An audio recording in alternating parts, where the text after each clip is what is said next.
Supreme court ने आशाराम की अंतरिम और नियमित दोनों जमानत याचिकाएं खारिज कर दी है। आशाराम पर सुप्रीम कोर्ट ने 1 लाख रुपए का जुर्माना भी लगाया है, क्योंकि आशाराम ने जमानत पाने की खातिर देश की सबसे बड़ी अदालत में झूठा और जाली दस्तावेज दाखिल किया।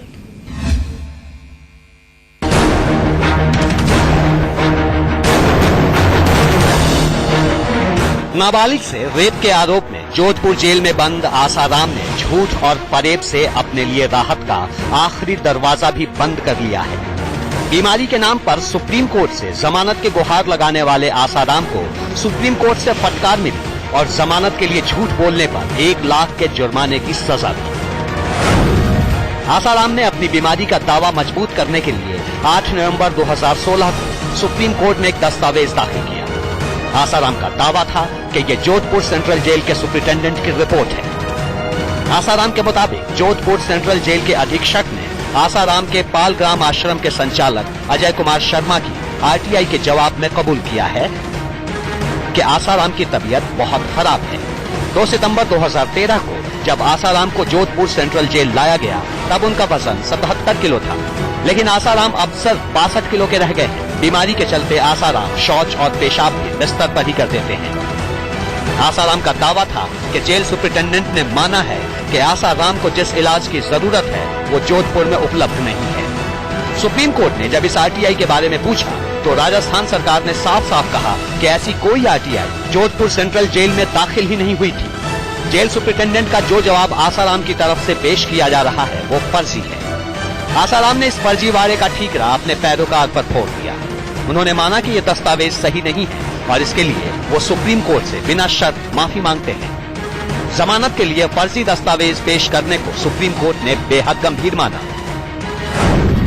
सुप्रीम कोर्ट ने फर्जी दस्तावेज पेश करने के अपराध में आसाराम पर 1 लाख रुपए का जुर्माना लगाया। अदालत ने कहा कि सुप्रीम कोर्ट में जाली दस्तावेज पेश करना इतना हल्का मामला नहीं है जिसे बिना शर्त माफी मांगने के आधार पर खत्म किया जा सके।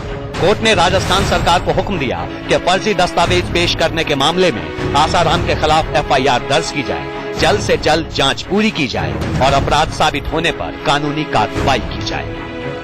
सुप्रीम कोर्ट में आसाराम की गंभीर बीमारी भी झूठी साबित हुई। सुप्रीम कोर्ट ने कहा कि आसाराम ने एम्स में अपने दिमाग की एमआरआई कराने से इनकार किया और बाकी जांच में उनको कोई गंभीर बीमारी सामने नहीं आई है, इसलिए इलाज के नाम पर आसाराम को अंतरिम जमानत देने या जोधपुर से किसी और जेल में ट्रांसफर करने का कोई आधार नहीं बनता।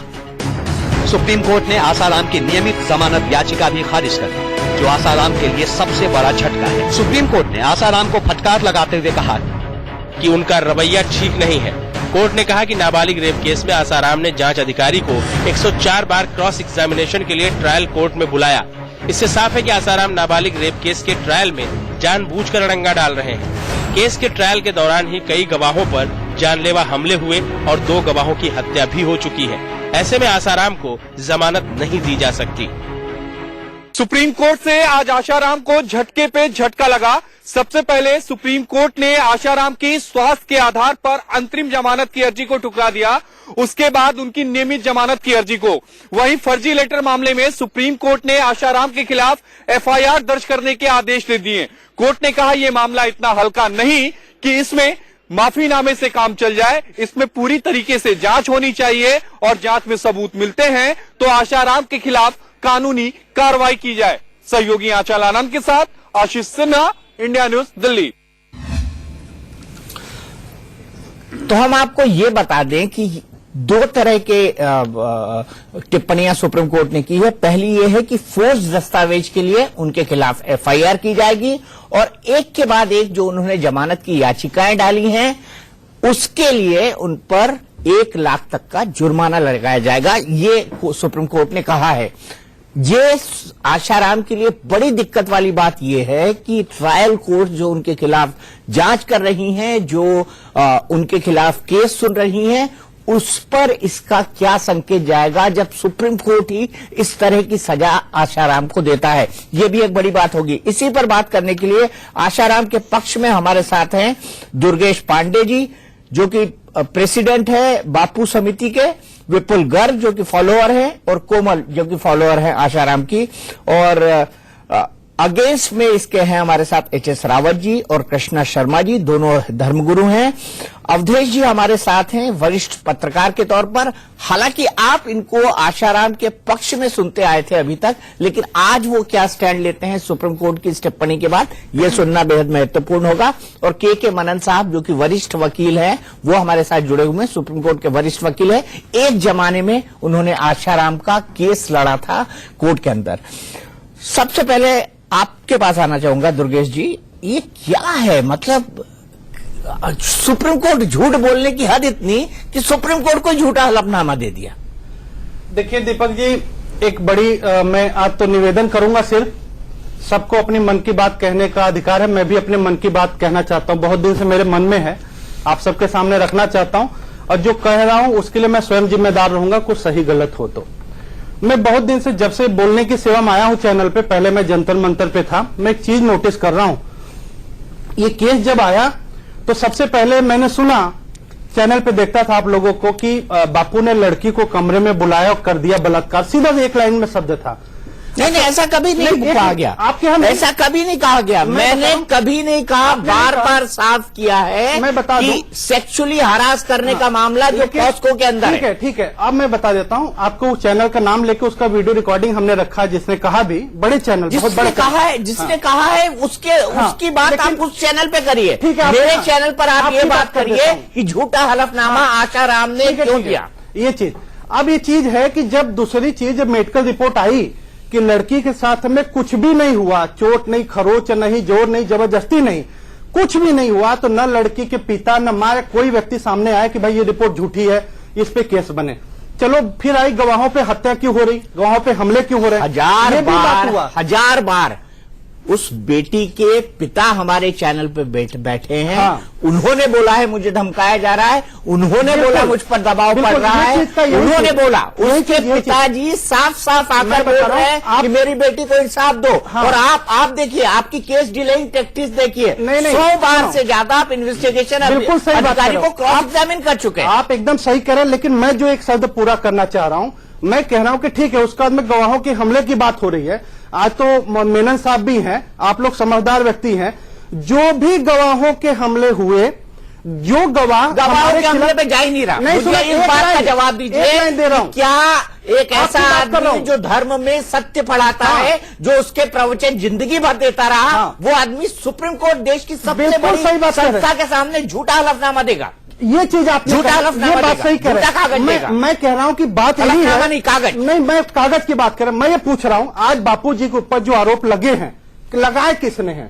पहला बात, सबसे पहले रेप का आरोप लगाने वाला आरोप लग गए, आरोप लग गए। दुनिया की हर अदालत, जोधपुर हाई कोर्ट, जोधपुर की ट्रायल कोर्ट, देश की सबसे बड़ी सुप्रीम कोर्ट, दुर्गेश पांडे जी, आप सुप्रीम कोर्ट से भी बड़े नहीं। मैं तो देखो, आज चीफ जस्टिस साहब को मैंने सुना रहा हूँ, आरोप लग गए, ठीक है, मैं इस पर कोर्ट फैसला देगी कि वो सच है या गलत, ठीक है। हाँ। मैं आपसे सिर्फ ये जानना चाहता हूँ कि उन्होंने झूठा दस्तावेज अपनी बीमारी का क्यों पेश किया सुप्रीम कोर्ट? एक चीज आज मैं कहता हूँ, आज चीफ जस्टिस साहब बैठे थे, मुझे बहुत अच्छा लगा, पूरा सुना, उन्होंने दूसरे पक्ष को भी दिया, हमें भी समय दिया, तो कोर्ट का नियम है। हाँ, और पूरा समय दिया। और उसमें एक बड़ी चीज सामने निकल के आई, जब ये आप दस्तावेज की बात कर रहे हैं, उस समय हमारे वकील साहब ने बोला कि साहब ये जो पैरोकार बनता है वो अपने पेपर्स लगाता है, क्योंकि बापूजी को यहाँ आने की अनुमति नहीं है। उन्होंने एक व्यक्ति को दायित्व दे दिया कि भाई आप हमारे पैरोकार, आप कागज लगाना। अब वो पैरोकार ने जो पेपर मुझे वकील कह रहा मुझे लाके दिया, हमने आगे किया, लेकिन उस फोटोकॉपी को ओरिजिनल पैरोकार उपलब्ध नहीं करा पा रहा है, इसके लोग गलती मान रहा है। और जो सजा की बात आई है, उसमें जज साहब ने स्पष्ट शब्द कहा कि बापूजी को छोड़ के इसमें जो भी जिम्मेदार होंगे, यहां वकील साहब को बोला अगर आप भी जिम्मेदार होंगे तो आप भी जांच के दायरे में आएंगे। और जो आप बात हो रही थी 1 लाख रुपए की, उन्होंने बोला 25,000 से लेके 1 लाख के बीच का जो भी जांच में आएगा, जो जिम्मेदार होगा, आपकी कहानी, सुप्रीम कोर्ट की बात कर रहा हूं। ना, आपकी कहानी सुनना ही नहीं चाहता। आपका इंटरप्रिटेशन बात कह रहे हो दीपक जी, दूसरा है, सच्चाई नहीं सुनना चाह रहे। आपका इंटरप्रिटेशन दूसरा है, साहब का नाम लेके अलग है। आप में से कोई भी सुप्रीम कोर्ट में नहीं था, मैं कोर्ट में खड़ा था, चीफ जस्टिस का नाम लेके बोल रहा हूं, तो मैं झूठा हूं? मेरी कहानी नहीं सुनेंगे आप? नहीं, जो आपकी कहानी कहानी है, उसकी आप सुन लीजिए। आपकी कहानी है। कहानी नहीं, हमारे मेरी दो सच्चाई है। तीन तीन रिपोर्टर वहां पर मौजूद थे। हमारे रिपोर्टर कोर्ट के अंदर रहते हैं, आपके उसका रिपोर्टर को इंटरप्रिटेशन पढ़ते बिल्कुल हैं सही। और देश का पूरा मीडिया झूठा है। आप नहीं, सुनिए, कोई मीडिया नहीं, मैं कह रहा हूं, मैं आर्गुमेंट खड़ा नहीं हूं। करना चाहता। रावत जी, क्या ऐसे आदमी को आशुमल हरपलानी, जिसके ऊपर शराब की तस्करी के भी आरोप लगे थे, उसको दीपक जी इस चीज को साबित कर पाओगे? शराब की तस्करी का आरोप लगे थे? मैं तो स्टिंग मैंने आरोप लगे हैं। नहीं, आरोप एक मिनट मैंने शब्द बोला, फंस गए। आरोप लगे। आप कह रहे स्टिंग है, बापू को शराब तस्करी का नहीं, स्टिंग है आपके पास? मेरे पास 100% ऐसे स्टिंग है जिस पर यह कहा गया है कि उनको उनके ऊपर ये आरोप भी बोला, लगे। यहाँ बोला, यहाँ अमृत वैद ने बोला और उन्होंने सरेआम ये बिल्कुल, बोला। दीपक जी, अमृत वैद ने बोला। उन्होंने ये बोला कि मेरी बिल्कुल। हत्या होगी, मैं गवाऊं। अमृत वैद ने बोला, बिल्कुल हमारे सही कह सामने रहे बोला। रावत जी। इसका उस मतलब अमृत वैद ने बिल्कुल सही, रावत जी एकदम सही कह रहे हैं। हाँ, जो पूरा व्यक्ति करिए। यहाँ बैठा है हाँ। और वो बोल रहा है कि मेरी हत्या होगी, रावत जी हत्या होगी, आपके सामने यहाँ टीवी चैनल वो शब्द भी मैंने बोला, आरोप लगे। आरोप उन्होंने कहा ये किसने बात। लगाया वो नहीं बता रहे हो? ना, ये क्यों नहीं कह रहे हो? किसने लगाए? सर, किसने अपनी सभी पत्नी आरोप को आज और आज से नहीं लगे, जिसने सालों से अपनी- लगे। एक मिनट, रावत जी, जिसने अपनी रावत जी, पत्नी को ऐसे बुर्का आदमी पहना को के क्या आरोप हिंदू लगा संत दिया? कहेंगे आप? नहीं, देखिए ऐसा है अरे, दीपक जी, एक चीज मैं जरूर बताना चाहूंगा। जो काम उन्होंने हिंदू समाज के लिए किया, लेकिन काम, क्रोध, मोह, मद और अहंकार वो उनसे नहीं गया। और संत का सबसे बड़ा काम होता है कि इन चीजों को त्याग दे, और बापूजी ये त्याग नहीं पाए। रिपोर्टर को थप्पड़ मार देना, झूठा भी ये लगा देना, एफिडेविट लगा देना, ये इस प्रकार के जो उनके बातें थी, वहां से लगता है कि उनमें कहीं ना कहीं जो काम, क्रोध, लोभ और धन का जो अहंकार जो था वो नहीं त्याग पाए। अगर उसको त्याग दिया जाता तो उनका जो ज्ञान था या उन्होंने जो काम किया ये तो हिंदुस्तान सबको के लिए, पता था कि वो उसमें- जमीनों पर उसमें- कब्जे कराते हैं, दुनिया भर में केस चल रहे हैं उनके खिलाफ। ये तो आपको भी पता था रावत जी। नहीं, बिल्कुल आप पता था। आप गलत डिफेंड कर रहे हैं। नहीं, अच्छा, मैंने मतलब- आपने दो चीज पूछी मेरे से, क्या वो संत थे? संत तो थे, क्योंकि उन्होंने इतनी पब्लिक के साथ काम किया, लेकिन मैंने साथ में ये कहा कि काम, क्रोध और अहंकार उनके अंदर जो चरम सीमा में था, उसका मैं विरोधी हूं, और उसी के कारण आज वो जेल में है। काम, ये कहा। क्रोध और अहंकार तीनों थे। काम, तीनों क्रोध, दिख रहे हैं, लोभ, मद और अभी भी दिख अहंकार। रहे हैं, अभी भी दिख रहे हैं। और अभी भी हैं, वो अभी अच्छा, भी हैं।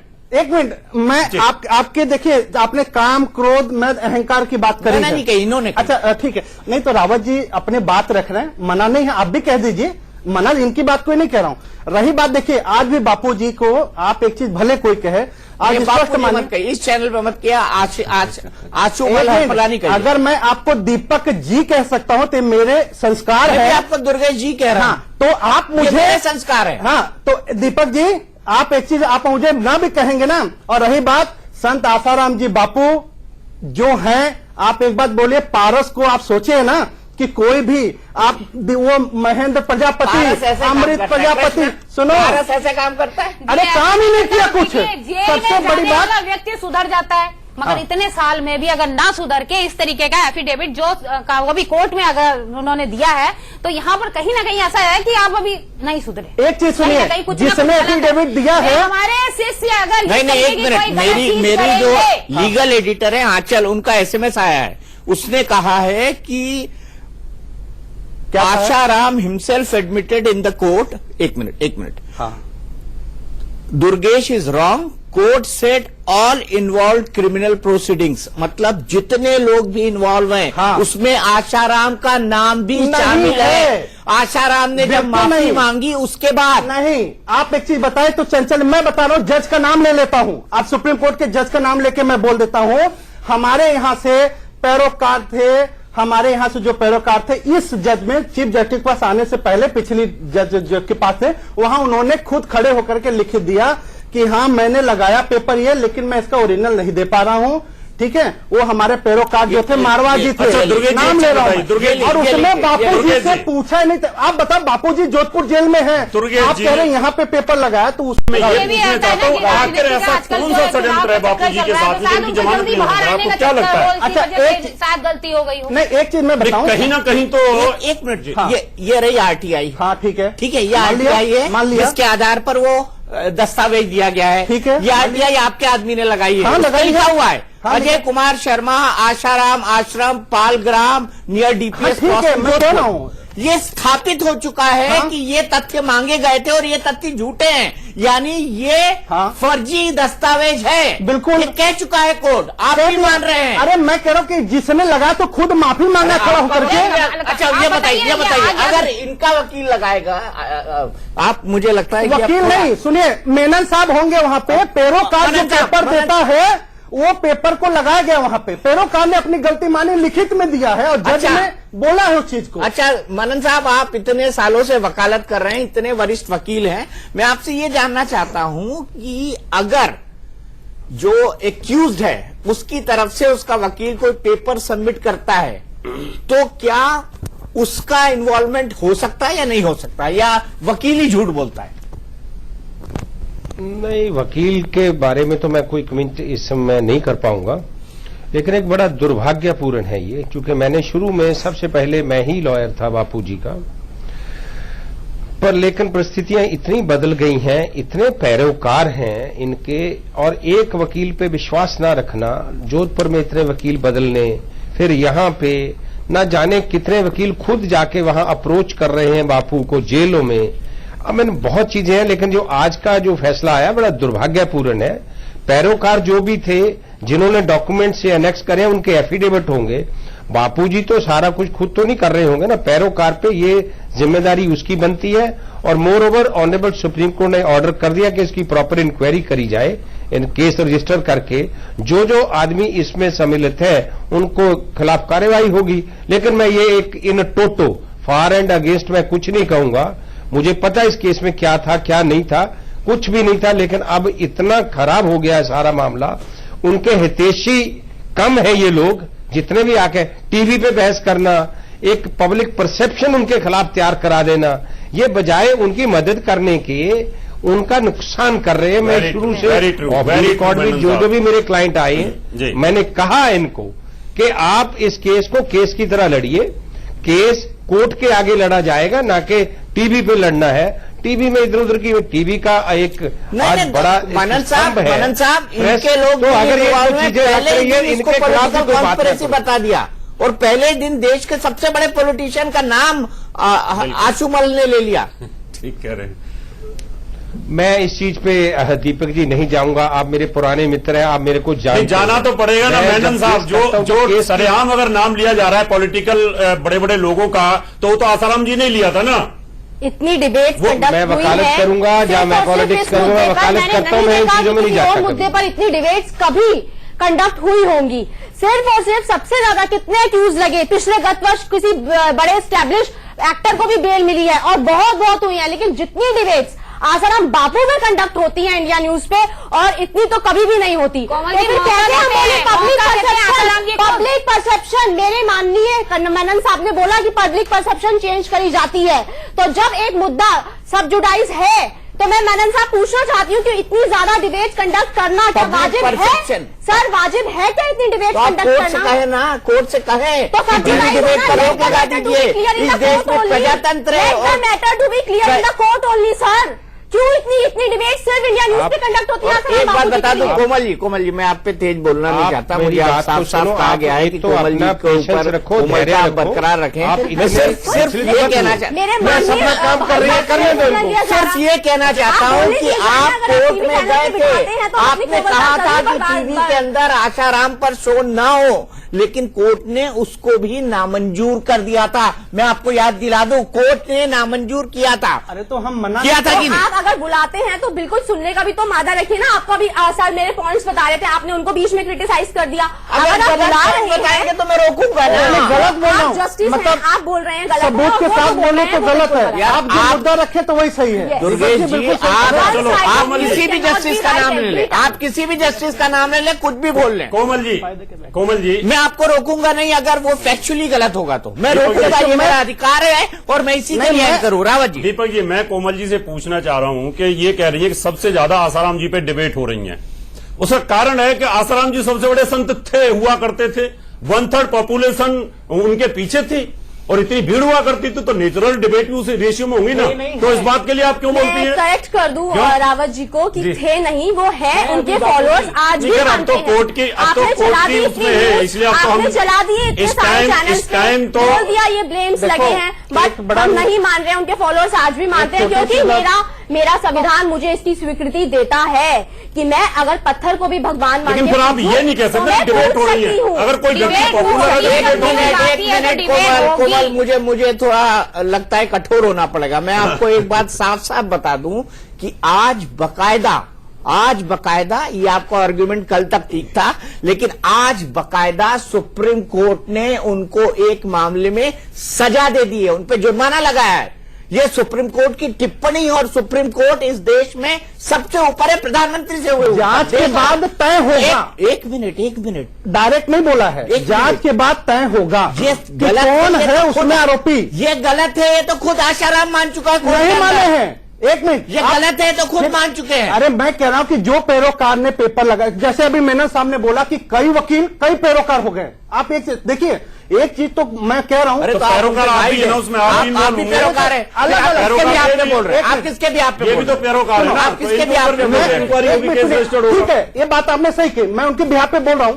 अगर कोई बात मैं उनसे पूछे बगैर मैं गलत कर देता हूं तो उसके लिए क्या आसाराम जी बापू जिम्मेदार हो जाएंगे? अरे जैसे मेनन साहब बोल रहे हैं कि कई वकील कई पैरोकार, हर आदमी। तो हम बात कर रहे हैं कि सुप्रीम कोर्ट की जो टिप्पणियां हैं आशाराम को लेकर, उनके केस को लेकर, उनकी जमानत याचिका को लेकर, उन पर आरोप लगा है कि उनके वकील ने एक गलत कागज दिया है और उसके आधार पर आशाराम ने झूठा हलफनामा। अवधेश जी, आपके बड़े प्रिय रहे हैं आशाराम जी, आप जंतर मंतर पे भी गए, वहां पे भाषण भी दिया। मुझे आप ये बताइए कि झूठा हलफनामा मतलब ये किसी को शोभा देता है क्या, वो भी सुप्रीम कोर्ट के अंदर? आज मैं दूसरे परिप्रेक्ष्य में दीपक जी देखता हूं, क्योंकि आज महात्मा गांधी जी की शहादत दिवस है। उनकी शहादत हुई थी और वो भी गांधी जी, वो भी बापू कहला, जरा सुन लीजिए। गांधी जी एक केस लड़ रहे थे। देखिए, गांधी जी दक्षिण अफ्रीका में एक केस लड़ रहे थे। जैसे ही उनको पता चला कि मेरे मुवक्किल ने मुझसे झूठा केस कराया है, उन्होंने वही केस वापस ले लिया। तो मेरा अपना मानना है कि आसाराम भी अगर बापू कहलाते हैं, आसाराम जी, और हैं मान लीजिए, तो एक संत होने के नाते मैं इसलिए उनके पक्ष में था कि अगर आप सही हैं तो ईमानदारी के न्याय की लड़ाई सच्चाई से लड़िए, बिल्कुल सच्चाई से लड़िए और अंत तक लड़िए। आप लोगों को मैंने कहा था कि आप सत्याग्रह करिए, लेकिन झूठ, फरेब और छल के साथ आप अगर लड़ाई लड़ेंगे तो पहले दिन से कर रहे हैं, आपके साथ इतनी नहीं हुई तो पहले दिन से नहीं कर रहे हैं। मैं नहीं मानता, पहले दिन से उन्होंने कह रहा था उनका मामला, लेकिन मैं तो अब ये कह रहा हूं, मैं मेरी जो समझ बनी है इस समय कि इस केस में इतने मतलब अपराध हो गए, इस केस में इतने झूठ हो गए, इस केस में इतने प्रपंच हो गए, और इस केस में मैं ये मानता हूं कि इनके आश्रम के कुछ ऐसे लोग भी हैं जो शायद स्वयं नहीं चाहते हैं कि वो बाहर निकले, कुछ पीछे षड्यंत्र भी हो सकते हैं। सब मिला के क्या षड्यंत्र? कोर्ट ने एक मिनट, क्या षड्यंत्र?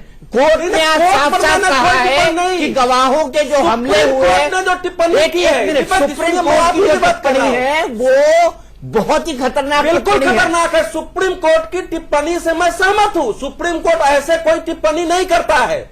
सुप्रीम कोर्ट ने सोच विचार के बाद पूरे कागज देखे, उसके बाद उसने इन्वेस्टिगेशन का ऑर्डर दिया, एफआईआर दर्ज करो, इन्वेस्टिगेट करो और जुर्माना लगाया है। तो जाहिर है कि यहां तक इस पहले दिन से पूछ रहा हूं, आपने कहा कि कोई षड्यंत्र हो सकता है, कोई साजिश हो सकती है। मैं पहले दिन से पूछ रहा हूं, दोनों दो पक्ष कौन कर रहा है षड्यंत्र आशुमल के खिलाफ? बिल्कुल बताना चाहते हैं। एक मिनट, देखिए, उस षड्यंत्र में तो ना तो दीपक चौरसिया शामिल है, ना कोई। इस षड्यंत्र में उनके ही आश्रम के लोग, मेरा अपना मानना है जितना मैंने समझा है कि कुछ लोगों के मन में उनकी संपत्ति, बाकी वो लालच है, इसलिए कहीं किसी को, जो कोई भी उनके पक्ष में बोले उससे संपर्क न रखो, जो अच्छे लोग हैं वो हट जाएं, इसी ढंग से जाते जाओ और पूरे मामले को बिगाड़ दो। उसमें भूमिका उनके अपने लोगों की है, और इससे यह पता चलता है कि आसाराम बापू इस समय तक कैसे लोगों से घिरे रहे हैं। अरे तो ऐसा आदमी को आपने संत कहा, ऐसे आदमी को आपने धर्म प्रचारक कहा। किसी के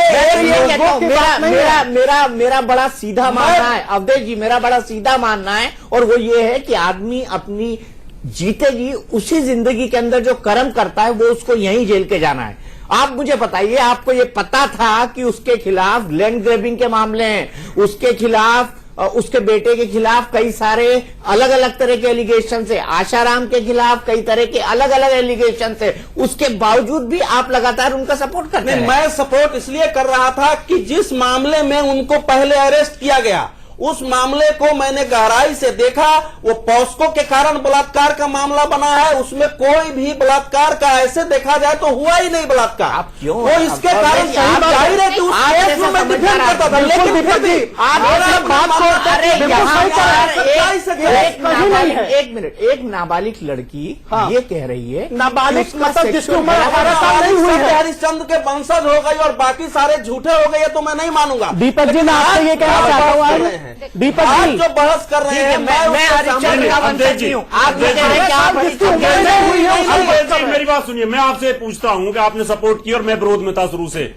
प्रेस वालों को पीटना, उनको थप्पड़ मारना, गाली देना, ये कौन सा नहीं, आप प्रेस में आप सेलेक्टिव सपोर्ट नहीं करते। नहीं, कैसे? देखिए, हर व्यक्ति के जीवन के कई पहलू हैं। अगर आशा चलिए दूसरी बात मैं आपसे पूछता हूँ, और मैं आपसे पूछता हूँ, जब उनके खिलाफ अगर वारंट इशू हो गया, उनके खिलाफ जब वारंट इशू हो गया, क्यों भागते रहे? क्यों नहीं उस समय सरेंडर क्यों इधर से उधर जाते रहे? मेरा मानना है कि वारंट हिम्मत के सामने पुलिस के पास जाना चाहिए था कि मैं आया हूं, मुझे अरेस्ट करो। मैं तो इस प्रकार का व्यक्ति हूं कि मैं ये कहना चाहता हूँ, लेकिन आप आशुमाल हरपलानी का सपोर्ट करते हैं। विपुल मैं ये कहना चाहता हूँ, बापूजी को कुछ लोगों ने मिसगाइड किया है। बापूजी हमारे सच्चे संत थे, पिछले 40 वर्षों से हिंदू धर्म की सेवा की है बापूजी ने। आपने बोल दिया थे और है अभी। बापूजी के 4.5-5 साल अभी भी चल रहे हैं। जो 1/3 पॉपुलेशन इंडिया की उनकी भक्त थी, उनको कौन मिसगाइड करेगा? देखिए, टीवी चैनल अगर 1/3 पॉपुलेशन इंडिया की, मुझे बोलने दीजिए आप उस समय तो फिर उनको मिसगाइड कौन करेगा? तो दुनिया को राज दिखाते थे, वो तो कहते थे भगवान मेरा यार है, वो तो मैं जहाँ चाहूँ बारिश करवा दूंगा, जहाँ चाहूँ तो मैं हेलीकॉप्टर से बच सकता हूँ। दुनिया ने देखा है। अरे भाई, भगवान यार है तो वापिस आ जाए। तो टीवी ने टेलीकास्ट किया हेलीकॉप्टर दुर्घटना तो पूरे विश्व ने मान लिया, पूरे विश्व ने माना। आप लोग इतने ही योग्य और समझदार हैं तो उनका केस क्यों नहीं ठीक से लड़ा? इसमें झूठ और फरेब करने की क्या जरूरत है? सवाल है कि आप सब लोग इतने ही समझदार हो। देखिए, संत ने तब भी आज भी या जेल में भी है, आज जेल में भी जाके देखिए, जो जेल से बाहर कैदी आ रहे हैं वो भी आज कह रहे हैं कि बापूजी भगवान है। लेकिन बाहर अगर बापूजी का केस बिगाड़ रहे हैं तो ये शायद बापू के जो फॉलोअर्स जो बैठे हैं, जिनको शायद योग्यता नहीं है और अपने आप को फिर भी लाइन में आगे खड़ा रखना चाहते, कल बापू आए तो मेरा कॉलर ऊंचा रहे, यहाँ पे नुकसान हो रहा है। बाकी इसमें 1% लेस मात्र भी बापूजी का कहीं हाथ नहीं। आज अगर अमृत प्रजापति आसन से निकाला गया, सबसे पहला उसने आरोप बापू पे रेप का लगा, क्यों निकाला गया? इतने बड़े विद्वान और ज्ञानी आदमी, इतने बड़े विज्ञान और ज्ञानी आदमी, उनका अपना दिमाग ही नहीं है। एकदम सही, उनका अपना दिमाग ही नहीं है, उनका अपना दिमाग ही नहीं है। बात करें दीपक जी, 425 एक बड़े ज्ञानी आदमी, करोड़ लोग बिना पढ़े लिखे साधकों पे डिपेंडेंट है। एक ज्ञानी आदमी, भरोसा एक करेंगे ज्ञानी नहीं। आदमी जो भगवान का रास्ता भरोसा दिखाता नहीं है, करेंगे, एक वो ज्ञानी, किसी पे भरोसा न करेंगे। लॉयर नहीं रखना चाहिए जी, ज्ञानी आदमी को। आपके अकॉर्डिंग लॉयर नहीं रखना चाहिए ज्ञानी आदमी को। अगर ज्ञानी है, बीइंग अ प्रैक्टिकल आदमी, उसे भी लॉयर रखना पड़ेगा। झूठा दस्तावेज नहीं देना चाहिए। सुप्रीम कोर्ट उन्हें भी लॉयर रखना पड़ेगा। सपोर्ट करा, ये कैसे 425 आसन वो अकेले देखेंगे? आप जाइए ना, आप 425 आसन अकेले आप नहीं बोलिए देखेंगे। उनको, ये जो पॉइंट आप मुझे बोल रहे हैं, ये जाके आप आशुमाल हरपलानी को बोलिए, मालूम है, आप बोलिए, कमल जी आप बोलिए, नहीं समझे, आप बोलिए ना, आप यहाँ से बोल रहे हैं। नहीं, मैं क्या वहां बोला तभी तो लोगों का आगे है। हमारे आश्रम में कुछ ऐसे मोनोपोली लोगों की हो गई है कि हमारी बात पहुंच ही नहीं रही है। बापूजी उनकी बात नहीं सुन पा रहे हैं। बापूजी को कम से कम आज हम ये कहते हैं 3.5 साल हो गए हैं, व्यापक जमानत कानून सरकार को लाना चाहिए था, वो भी नहीं लाया। 3.5 साल बाद भी आपके बापू आपकी बात, कम से कम बापूजी को बेल मिलनी चाहिए। आज सुप्रीम कोर्ट ने दिया है, केस तो लड़ना पड़ेगा। असंत है। देखिए आज FIR का जो वो हुआ ऑर्डर, ये भी सुनिए आप। बापूजी को पर FIR नहीं हुई है, सुप्रीम कोर्ट ने बोला है। FIR होगी तब मालूम पड़ेगा कि नहीं, सुनिए, all involve in the conspiracy बोला है। मैं बता रहा हूँ, मेरी भी रिसर्च है कुछ, मैं बता रहा हूँ आज आपको। आज FIR बोलने का बोला है कोर्ट ने, बोला उन लोगों के खिलाफ जिन्होंने वो कागज प्रस्तुत किए हैं। बापूजी तो हमारे अंदर है, वो कैसे कर देंगे? ठीक है विपुल, ठीक है। बापूजी आपकी बात नहीं सुन रहे आशुमल हरपलानी। मैं नहीं, ईश्वर तो देख रहा है, हम तो सारी ये दुनिया को देखिए, बोल रहे हैं। ईश्वर को तो आप 3.5 साल से सुना रहे हैं, लेकिन जो आदमी आशुमल हरपलानी का फोनो फ्रेंड था ईश्वर, वो आदमी उनको बेली। एक मिनट, तो मतलब आप क्या समझ रहे हैं भाई साहब? दीपक जी, आप एक चीज बताएं, संत अगर यहाँ है चाहे वहाँ है, संत अपना संत का काम कर रहे हैं। आज वो चीज अगर संत के लिए करे ना, भगवान से पूछे, कनेक्ट करे। वो अरे क्यों मार्गदर्शी है, कनेक्ट करे और पूछे, भगवान मुझे बताइए कि मेरे खिलाफ ये साजिश कौन कर रहा है। अरे तो साजिश ये तो पता है, चला, ये आपने बोला जब उनकी साजिश किसने की? आपने तो बताया था, जो उनका मर्डर कर रहा है गवाहों के, आपने तो ओपन किया था कि वो आदमी मर्डर कर रहा है जो असम छोड़ के 10 साल पहले जा चुका था, जो अमृत प्रजापति का दोस्त था।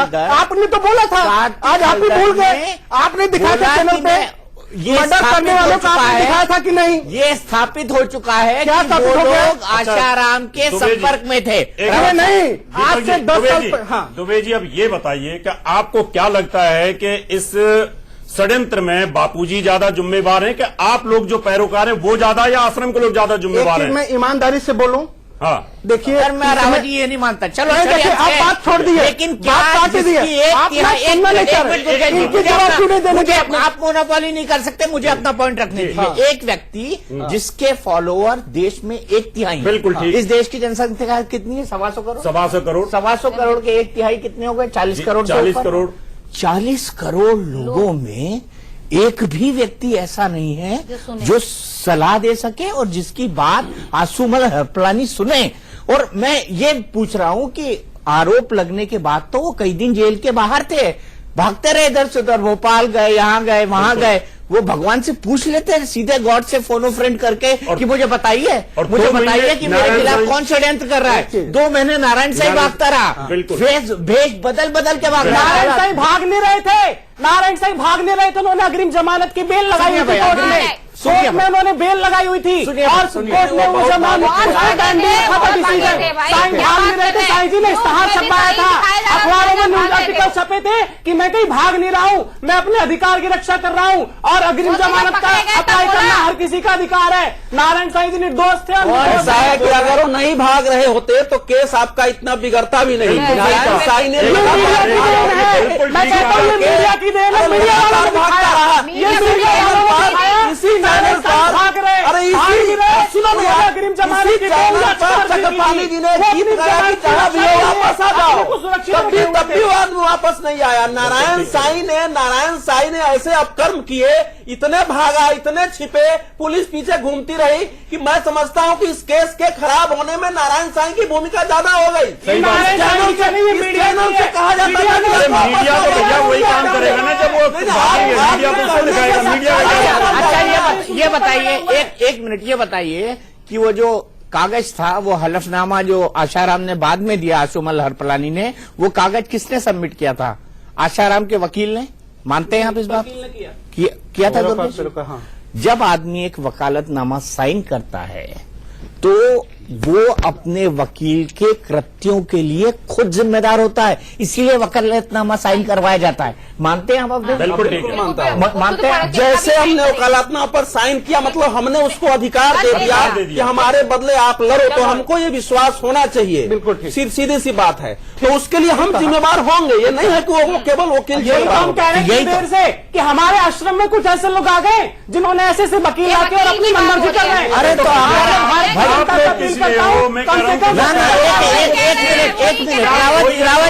रावत जी, विपुल जी, दुर्गेश जी, एक मिनट। एक व्यक्ति जो ये दावा करता है कि मैं सत्य का मार्ग दिखाता हूँ, बिल्कुल ठीक है, धर्म की खोज करता हूँ, सत्य पे हैं, सत्य पे चलता हूँ, अभी भी है, सत्य पर अडिग हूँ, अभी मेरे भगवान से सीधे कांटेक्ट है, मैं भगवान का रूप हूँ, ऐसा कई बार उनके द्वारा क्लेम किया गया। कभी नहीं बोला है बापू जी। अगर आप तात्विक दृष्टि मैं खत्म कर लूँ तो हर कोई भगवान का रूप है। मैं खत्म कर लूँ। हर कोई भगवान का रूप है, चलिए मान ली मैंने, हर कोई भगवान का रूप है, तो वो भगवान से इतना नहीं जान सकते, वो इतना उनमें कॉमन सेंस नहीं है कि अदालत में झूठ नहीं बोला जाता, इतना कॉमन सेंस नहीं है कि अगर उनके खिलाफ कोई इन्वेस्टिगेशन है तो वो पेश हो, और पेश होने के बाद वो कोर्ट के सामने अपनी बातें ऑनेस्टली दीपक भैया, रखें, मुझे ये कैसे लगता है रखें? कि बापूजी को मिसगाइड किया गया, बापूजी की जो उनकी फिर सलाहकार वही बात हो रही है, एक दो चीजें फिर वही बात हो रही है कि एक धर्म अलग है, कैसे मिसगाइड हो सकता धर्म अलग है, एक- एक- धर्म अलग है, कानून अलग है। धर्म तुझे नहीं, अरे हटो भाई, धर्म अलग है, कानून अलग है। धर्म आपको जीवन का रास्ता सुझाता है दुर्गेश जी। एक चीज बताए, दुर्गेश जी, कानून का एक चीज में कानून अलग है तो वो तो सत्य के आधार पर माना जाता है। वही बहस अंदर में क्यों नहीं करते हो आश्रम में जाके? जो बहस आप लोग इस चैनल पर कर रहे हो इतना कि कोई सुनता नहीं है, जरा जाके मिलके वही बात वहाँ क्यों नहीं करते हैं आप लोग? सवाल तो ये है। आश्रम में भी सुनिए, आश्रम में भी जो लोग हैं, एक मैं छोटी एक लाइन में बात खत्म करता हूँ। मेरी जितनी सोच है, मैं सोचता हूँ मैं सबसे अच्छा कर्म में मेनन जी को ले आया। दूसरा व्यक्ति सोचता है मैं बापू के लिए और अच्छा करूं, वो एक गया राम जेठमलानी जी को ले आया। तीसरा सोचता बढ़िया कर सुब्रमण्यम स्वामी जी को ले आया। तो हर आदमी अच्छा सोच रहा है, उसकी सोच शायद इतनी रह गई है कि वो सब आदमी बापू के लिए बहुत अच्छा कर रहा है। हर आदमी कोई गलत नहीं कर रहा, आश्रम का कोई आदमी कुछ गलत नहीं कर रहा, लेकिन झूठा कोर्ट में झूठा कागज डाल करके और केस खराब हो रहा है, उसमें आप कहे कि इसमें बापू जवाब दे ही नहीं है, ये कौन मानेगा? मेरा सिग्नेचर किया हुआ है, मैंने वकील को जिम्मेवारी दी है, मेरे तरफ से ये झूठ बताया जा रहा है कि मुझे इतनी बीमारी है, मुझे बीमारी है, और डॉक्टर कह रहा है कि इनको बीमारी नहीं है। ये क्या है? देखिए, क्या इससे आसाराम बापू का क्या छवि अच्छी बनेगी या छवि बिगड़ेगी? बिल्कुल सही करें, धारणा खराब होगी। एक लाइन में मैं बोलता हूं, बीमारी की बात तो पहले ही बिगड़ी हुई थी। दीपक जी, बीमारी की बात जो हुई है, आज भी कोर्ट ने ये माना है कि बापूजी बीमार हैं। और सुनिए, एक भी सुन लीजिए, मेरी बात पूरी नहीं करने दे रहे। कोर्ट ने बोला है MRI कराने को तैयार नहीं है, मेरी बात करने MRI कराने को। दीपक जी, आप सच से भाग रहे हैं। मैं सच से नहीं भाग रहा, क्योंकि आज इंटरव्यू में बोला है, क्योंकि आप गांधी हॉस्पिटल अपने गुरु की तरह हॉस्पिटल में इलाज कराइए, बोला एक नहीं, एक मिनट, महात्मा गांधी हॉस्पिटल में इलाज कराइए, वहां पे सब MP मिनिस्टरों के भी इलाज होते हैं। वो बोला कि बीमारी है, महात्मा गांधी में इलाज है। सरकारी वकील ने भी बोला, ये मांग रहे कि मैं केरल में इलाज कराना चाहता हूं, लेकिन इनको बीमारी है और हम भी कह रहे हैं कि इलाज होना चाहिए, महात्मा गांधी हॉस्पिटल में इलाज हो। एक मिनट सुनिए, कौन सी बूटी चाहिए थी? एक मिनट दीपक जी, आप बात भाग गए, आपकी बात झूठी हो गई, आप भाग गए बूटी पे चले गए। दीपक जी, कोर्ट ने माना बीमार है, बीमारी है, ऑल इंडिया मेडिकल ने बोला बीमारी है, ये लगाने की जरूरत ही नहीं। दीपक जी को आप झूठा बना दोगे, उससे वो आसाराम बापू के केस का क्या होने वाला है? सवाल यह है कि जो कोर्ट ने कहा, और मैं आपको बता रहा हूँ,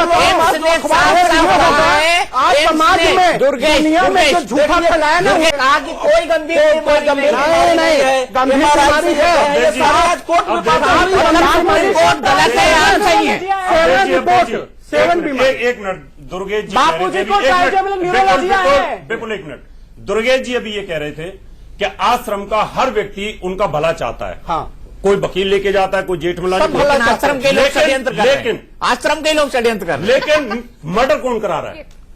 गवाहों का मर्डर कौन करा? बापू के आश्रम से निकले हुए, अगर सब बापू के आश्रम से निकले हुए कुछ ऐसे लोग अगर बापू का सभी आश्रम को भला चाहते हैं तो मर्डर कौन करा रहा है? बापू के आश्रम से कुछ ऐसे लोग हैं जो निकले हुए बापू के दुश्मन बन गए, वो मर्डर करवा रहे हैं। एक में देखिए, मर्डर में भी आप एक बात समझ लीजिए, वही लोग रहे हैं जो आश्रम छोड़ के चले गए, जिसको आश्रम से निकाल दिया गया, जिसको आश्रम से निकाल दिया गया, वही बापू पे बलात्कार कर। आज जो लड़की का पिता कौन है?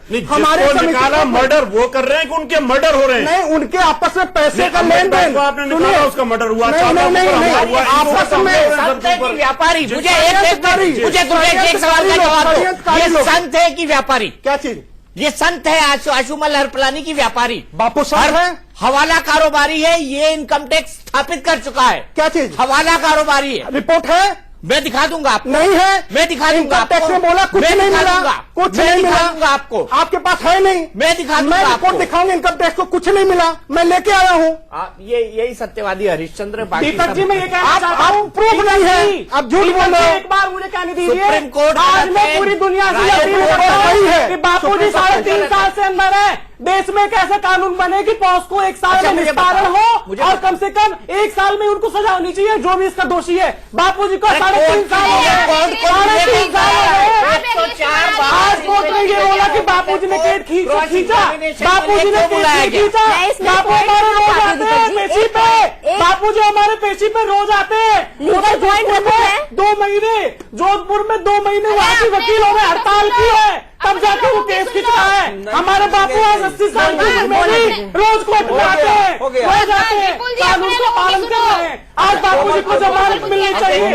80 साल ऑफिसर, इन्वेस्टिगेटिंग ऑफिसर दीपक कोमल मेरे पास आखिरी मिनट मेरे को बोलने दीजिए। आप एक जो पॉइंट आपने रखा है कि डिले किया है, उस पर बोलना चाहती हूँ कि 95 टाइम में से 45 टाइम्स जो इन्वेस्टिगेटिंग ऑफिसर्स नहीं आई है, तो उसकी वजह से सिर्फ हमने डिले नहीं किया है। ये बात भी बताइए ना मीडिया। आज मैं चंचल मिश्रा आई ही नहीं, देखा इन्वेस्टिगेटिंग नाम ले रहा हूँ, चंचल मिश्रा आई नहीं, उसे हम की किसने दी थी?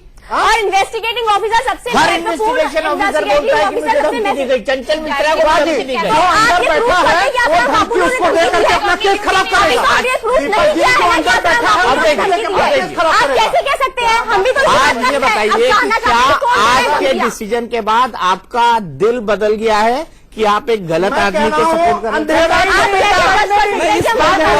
ऐसे बापू के 2 करोड़ सड़क आज भी बापू जी के साथ ठीक है, वो 7 है, 2 करोड़ है, 1 करोड़ मेरा उससे लेना देना नहीं है। बापू जी भक्तों के दिलों में, लेकिन मैं ऐसे व्यक्ति के साथ खड़ा नहीं होऊंगा जो कि झूठ गाड़ियों से केस जीतना चाहता हो, जिसके लोग हत्या करते हो, जिसके लोग इतने नासमझ हो। तो इस तरीके से फिर वही होगा, सच्चाई सामने आएगी। अच्छा ठीक है, संत का हो अवधेश जी अब हो गया ना, आपने अपनी बात कह ली, सबको पक्ष दिया, अवधेश जी को खत्म करा। देखिए, मेरा अपना मानना है कि मैं आसाराम बापू के साथ सच्चाई और न्याय के लिए खड़ा हुआ था। अगर वो सच्चाई और न्याय पर नहीं है तो मैं तो ऐसे लोगों के साथ खड़ा नहीं हो सकता हूं।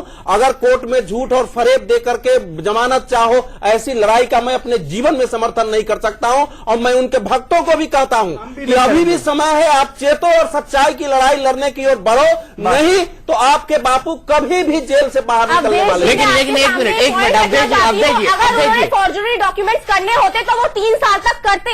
मैं मानती हूँ पहले भी हुआ, पहले भी हुआ, आज जो मुद्दा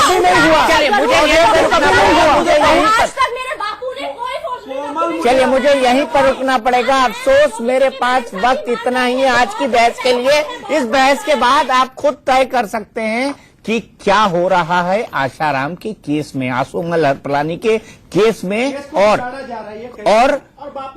इस केस को कौन बिगाड़ रहा है। ये खुद दुर्गेश, कोमल और विपुल एक्सेप्ट कर चुके हैं कि आश्रम के कुछ लोग हैं जो उनको गलत गाइड कर रहे हैं। सवाल ये है कि क्या एक भगवान को गलत गाइड किया जाए।